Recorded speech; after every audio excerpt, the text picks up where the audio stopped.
नहीं था, पैर दोनों राइट एंगल में मिला गया, चश्मे को कूटा गया जिसकी वजह से आंखों से खून निकल गया। ये जो हादसा हुआ है 9 अगस्त करीबन 10:30 बजे, मेरे पड़ोसी को मैं चीखते बिल्ले रोते हुए मुझे वो लिपटती है और कहती है कि सब कुछ खत्म हो गया। मैंने कहा क्या हुआ? नहीं, मेरी लड़की ने सुसाइड कर दिया है, ये खबर आई है हॉस्पिटल से। मैंने कहा सुसाइड? किसने कहा, कैसे? बोले नहीं, उन्होंने कहा कि ये सुसाइड हुआ है। हम 4 जन, मिस्टर मिसेस, हम और हमारे एक और कर्मचारी, हम जब जाते हैं वहां हमको 3 घंटा खड़े रखा। एक पेरेंट्स जिनकी बच्ची 31 ईयर्स ओल्ड की ऐसी खत्म हो जाती है, उनको 3 घंटा खड़ा रखा और ये हाथ जोड़ती रही, माँ बाप हाथ जोड़ते रहे, हमें एक बार दिखाओ, हमारी बच्ची का मुंह एक बार दिखाओ। हमको नहीं दिखाया गया। 3 घंटे तक खड़े रहने के बाद ये दोनों हस्बैंड वाइफ अंदर जाते हैं सेमिनार रूम में और ये पापा अपने dead body of the girl जिसके मुंह में खून था फोटो खींच के लाके मुझे दिखाते हैं।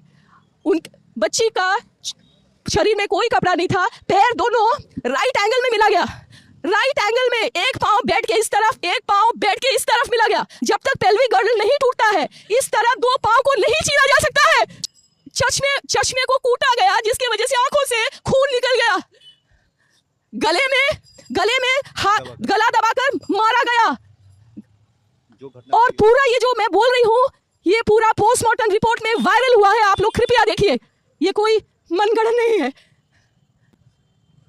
मैं प्रधानमंत्री से हाथ जोड़ के रिक्वेस्ट करूंगी कि ये घटना जो एक 31 ईयर ओल्ड एक meritorious student who has cracked her medical with her own stamina and her own intelligence goes to that top and becomes a promising doctor should not be killed, or her voice should not be smothered like this. Prime Minister, if you are listening to me, Madam President, if you are listening to me, every word I utter, I promise you that not a grain of the words I utter today is a lie. I promise that every word I uttered is in the post-mortem report which is viral. Kolkata rape case के पीछे गहरी साजिश का इशारा जताया जा रहा है। लेडी डॉक्टर की लाश मिलने के बाद सुबह 6 से 11 बजे कहानी आपके रोंगटे खड़े कर देगी। डॉक्टर घोष ने पहली बार सुबह 9 बजे खुद ही पुलिस को जूनियर डॉक्टर की लाश की जानकारी दी। चश्मदीदों के मुताबिक सेमिनार हॉल में पहली बार सुबह 6 बजे लाश देखी गई थी। अस्पताल के प्रिंसिपल डॉक्टर घोष को 7 बजे लाश की जानकारी मिली, जबकि उन्होंने सुबह 9 बजे पुलिस को फोन किया। बीते 9 अगस्त सुबह करीब 7 बजे कॉल डिटेल रिकॉर्ड के मुताबिक ठीक यही वो वक्त था जब आरजी कर अस्पताल से अस्पताल के प्रिंसिपल डॉक्टर संदीप घोष के मोबाइल पर पहला फोन आया था। फोन करने वाला अस्पताल का ही एक स्टाफ था। उसने डॉक्टर घोष को पहली बार ये जानकारी दी कि चेस्ट मेडिसिन डिपार्टमेंट में तैनात ट्रेनी जूनियर डॉक्टर की लाश सेमिनार हॉल में पड़ी है। पूरी जानकारी देने के बाद फोन कट जाता है। अगले कुछ मिनटों में फोन करने वाला अब डॉक्टर घोष को व्हाट्सएप पर जूनियर डॉक्टर की लाश की तस्वीर भेजता है। लाश तब तक सेमिनार हॉल में ही पड़ी थी। डॉक्टर संदीप घोष आरजी कर अस्पताल से लगभग आधा घंटा की दूरी पर फूल बागान इलाके में रहते हैं। खबर मिलने के बाद ही वो अस्पताल जाने के लिए तैयार होने लगते हैं। वीडियो में इन तक बने रहिए क्योंकि हम आपको आज एक एक पल की पूरी कहानी सुनाने वाले हैं। उधर सेमिनार हॉल में पड़ी लाश की खबर अब तक पूरे अस्पताल में फैल चुकी थी। तमाम doctor, junior doctor, trainee doctor, medical staff और यहाँ तक कि अस्पताल के बाकी कर्मचारी भी सेमिनार हॉल पहुंच चुके थे। लेकिन डॉक्टर और मेडिकल स्टाफ होने और क्राइम सीन की अहमियत जाने के बावजूद हर कोई जाने अनजाने क्राइम सीन के सबूतों को अपने जूतों, चप्पलों और हाथों के निशान से मिटाता रहा। लाश के इर्द गिर्द शायद ही ऐसी कोई चीज हो जिस पर भीड़ ने अनजाने में अपनी निशानियां ना छोड़ी हों। ये वो पल था जब मौके वारदात से सबूतों के साथ सबसे ज्यादा खिलवाड़ हुआ। उधर डॉक्टर संदीप घोष फोन पर जानकारी मिलने के बाद लगभग सुबह 8 बजे ही अस्पताल पहुंच चुके थे। वो भी सीधे सेमिनार हॉल में जाते हैं। जूनियर डॉक्टर की लाश अब भी वहाँ वैसी ही पड़ी है, क्योंकि अस्पताल में मौजूद डॉक्टरों ने पहले ही नब्ज और धड़कनों से ये पता लगा लिया था कि जूनियर डॉक्टर अब जिंदा नहीं है, इसलिए लाश अपनी जगह पर पड़ी रही। लाश मिलने के 3 घंटे बाद जानकारी क्यों दी, आइए आपको बताते हैं। अस्पताल के अपने तमाम खास लोगों से बात करने के बाद डॉक्टर घोष ने पहली बार सुबह 9 बजे खुद ही पुलिस को जूनियर डॉक्टर की लाश की जानकारी दी। चश्मदीदों के मुताबिक सेमिनार हॉल में पहली बार सुबह 6 बजे लाश देखी गई। अस्पताल के प्रिंसिपल डॉक्टर घोष को 7 बजे लाश की जानकारी मिली, जबकि उन्होंने सुबह 9 बजे पुलिस को फोन किया। यानी लाश देखे जाने के पूरे 3 घंटे बाद पहली बार पुलिस को लाश की जानकारी दी गई थी। शुक्रवार 9 अगस्त सुबह 10:53 हुए थे। यही वो वक्त था जब पहली बार आरजी कर अस्पताल से जूनियर डॉक्टर की मां को पहली बार फोन किया गया। यानी लाश मिलने के 4 घंटे और 53 मिनट बाद। फोन करने वाले ने बताया कि वो आरजी कर अस्पताल से बोल रहा है। इसके बाद उसने कहा कि आपकी बेटी अचानक बीमार पड़ गई है। इसके बाद फोन कट गया। घबराई माँ ने फौरन उसी नंबर पर व्हाट्सएप कॉल किया और पूछा कि उसकी बेटी को क्या हुआ है। सामने से जवाब मिला, आप फौरन अस्पताल आ जाइए। फोन फिर से कट गया। माँ ने फिर उसी नंबर पर फोन मिलाया। इस बार फोन उठाने वाले ने कहा कि वो असिस्टेंट सुपरिटेंडेंट बोल रहा है, आपकी बेटी ने खुदकुशी कर ली है। इतना कहते ही फोन फिर से कट जाता है। बेटी की खुदकुशी की खबर सुनते बदहवास माँ बाप फौरन आरजी कर अस्पताल की तरफ भागते हैं। उनके घर से अस्पताल की दूरी करीब घंटे भर की थी। माँ बाप दोपहर 12 बजे के आसपास अस्पताल पहुंच चुके थे, लेकिन अस्पताल का कोई भी स्टाफ उन्हें उनकी बेटी से नहीं मिलवा रहा था। इस दौरान माँ बाप लगातार गिड़गिड़ाते रहे कि एक बार उन्हें उनकी बेटी का चेहरा तो दिखा दो, पर किसी ने नहीं दिखाया। फिर 3 बजे पहली बार माँ बाप को उनकी बेटी की लाश दिखाई गई। शुक्रवार 9 अगस्त दोपहर 3 बजे अस्पताल पहुंचने के करीब 3 घंटे बाद दोपहर 3 बजे पहली बार माँ बाप को उनकी बेटी की लाश दिखाई गई। जूनियर डॉक्टर की माँ ने कहा कि उनकी बेटी की पैंट खुली हुई थी। पूरे जिस्म पर कपड़े का सिर्फ एक टुकड़ा था। हाथ टूटे हुए थे, आंख और मुंह से खून रिस रहा था।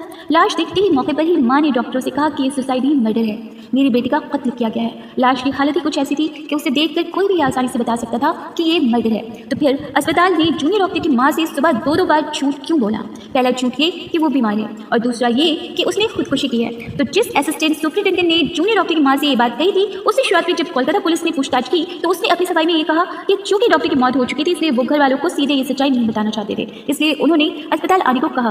पर यहाँ सवाल ये कि अगर डॉक्टर की मौत को छुपाना ही था तो पहले कॉल में बीमार होने की बात कहने के बाद दूसरी बार खुदकुशी की बात क्यों कही? असिस्टेंट सुपरिटेंडेंट के पास इसका कोई जवाब नहीं था। बाद में जूनियर डॉक्टर के पिता को वो सेमिनार हॉल भी दिखाया गया जहाँ से उनकी बेटी की लाश मिली थी। खबर आ रही है कि बेटी का कत्ल सेमिनार हॉल में नहीं हुआ। शुक्रवार 9 अगस्त दोपहर 3 बजे अस्पताल पहुंचने के करीब 3 घंटे बाद दोपहर 3 बजे पहली बार माँ बाप को उनकी बेटी की लाश दिखाई गई। जूनियर डॉक्टर की माँ ने कहा कि उनकी बेटी की पैंट खुली हुई थी। बाद में जूनियर डॉक्टर के पिता को वो सेमिनार हॉल भी दिखाया गया जहाँ से उनकी बेटी की लाश मिली थी। पिता ने इल्जाम लगाया कि उन्हें शक है कि उनकी बेटी का कत्ल सेमिनार हॉल में नहीं हुआ है, बल्कि उसे मारने के बाद वह लाश लाकर फेंक दी गई है। 9 अगस्त शुक्रवार शाम और रात तक जूनियर डॉक्टर की मौत की पूरी कहानी आरजी कर अस्पताल की चारदीवारी के अंदर ही थी।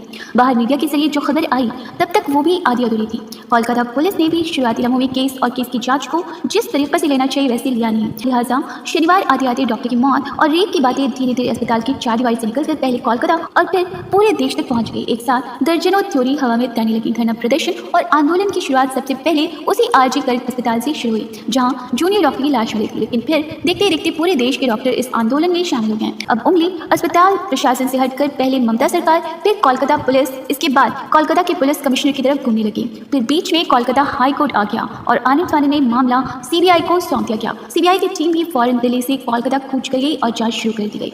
अब सवाल ये है कि सीबीआई क्या जांच कर रही है, और सवाल ये भी है कि सीबीआई से पहले कोलकाता पुलिस ने क्या जांच की थी। तो पहली बात कोलकाता पुलिस की जांच की, क्योंकि जांच की शुरुआत कोलकाता पुलिस ने ही की थी।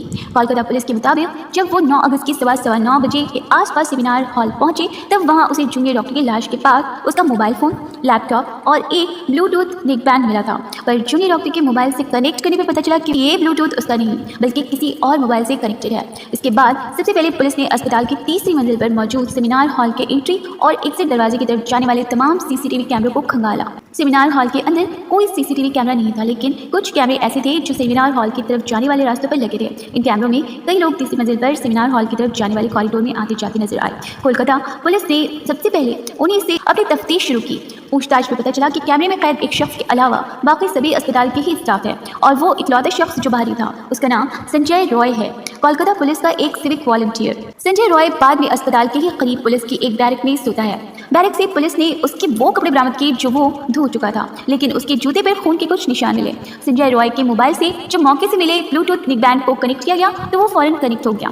कोलकाता पुलिस को यकीन हो गया कि संजय रॉय ही कातिल है। उसे गिरफ्तार कर लिया गया, लेकिन उधर डॉक्टरों का आंदोलन अब जोर पकड़ता जा रहा था। इस बीच पोस्टमार्टम रिपोर्ट भी सामने आ गई। रिपोर्ट में मौत की वजह गला घोटना बताया गया। रेप या गैंग रेप की पुष्टि के लिए जूनियर डॉक्टर और संजय रॉय डीएनए सैंपल भी फॉरेंसिक लैब में भेज दिए गए। पर इसी बीच एक डॉक्टर ने यह बयान दिया कि जूनियर डॉक्टर के वेजाइना से 151 मिलीग्राम व्हाइट लिक्विड मिला है। उन्होंने दावा किया कि म्यूकस और 2-3 चीजों को छोड़ दें तो ज्यादातर लिक्विड सीमेन है। इतनी बड़ी मात्रा में सीमेन की मौजूदगी का हवाला देते हुए डॉक्टर ने दावा किया कि मामला रेप का नहीं बल्कि गैंग रेप का है। हालांकि उन्होंने ये भी कहा कि एक औसत भारतीय आदमी का सीमेन 5 मिलीग्राम के करीब होता है। इस हिसाब से अगर मान लें कि 151 मिलीग्राम में से 100 मिलीग्राम की म्यूकस या बाकी चीजें हैं और बाकी 50 मिलीग्राम सीमेन, तो 5 ग्राम की औसत से क्या 10 लोगों ने गैंग रेप किया?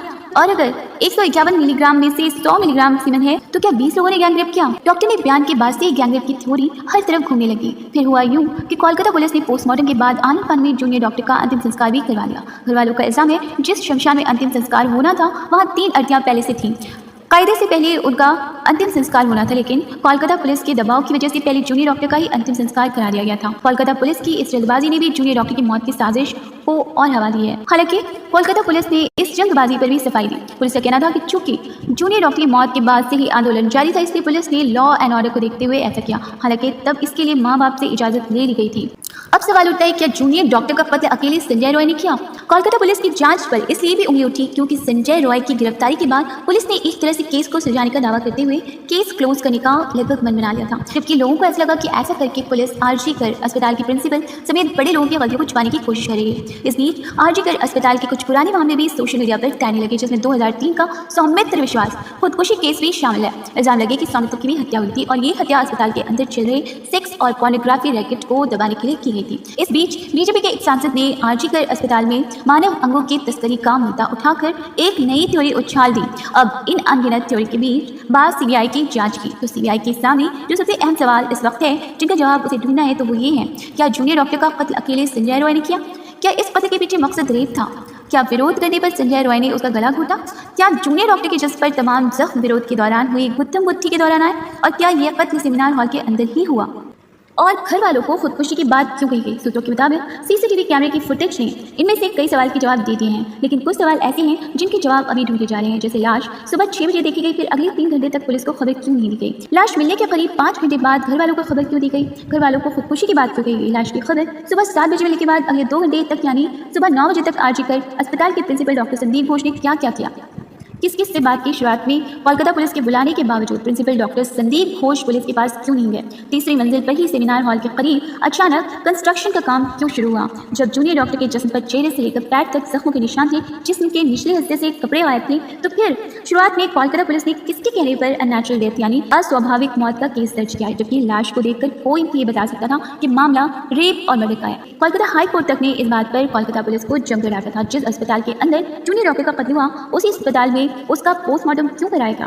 किसके कहने पर कराएगा? इन सवालों के जवाब जानने के लिए सीबीआई अब तक करीब 20 लोगों से पूछताछ कर चुकी है, लेकिन आरोपी संजय रॉय के अलावा जिस शख्स से सबसे ज्यादा बार और सबसे लंबी पूछताछ हो रही है वो उसी आरजी कर अस्पताल के प्रिंसिपल डॉक्टर संदीप घोष हैं। दरअसल डॉक्टर संदीप घोष अपने आप में एक संदिग्ध कैरेक्टर है। सत्ता और स्वास्थ्य मंत्रालय में इनकी अच्छी खासी पैठ है।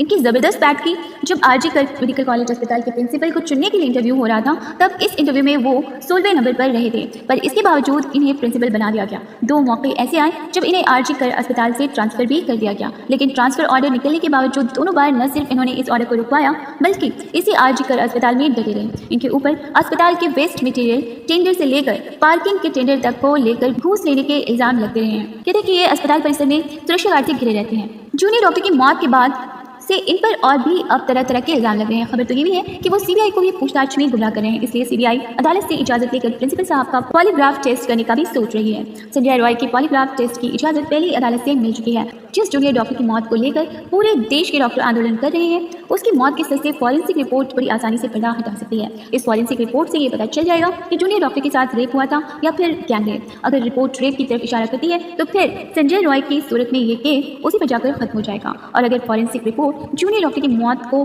गैंगरेप बताती है तो फिर साजिश की कुछ और ही कहानी बेपर्दा हो सकती है। इसलिए जरूरी है कि सोशल मीडिया पर तैर रही दर्जनों थ्योरी को किनारे रखते हुए फॉरेंसिक रिपोर्ट का इंतजार करना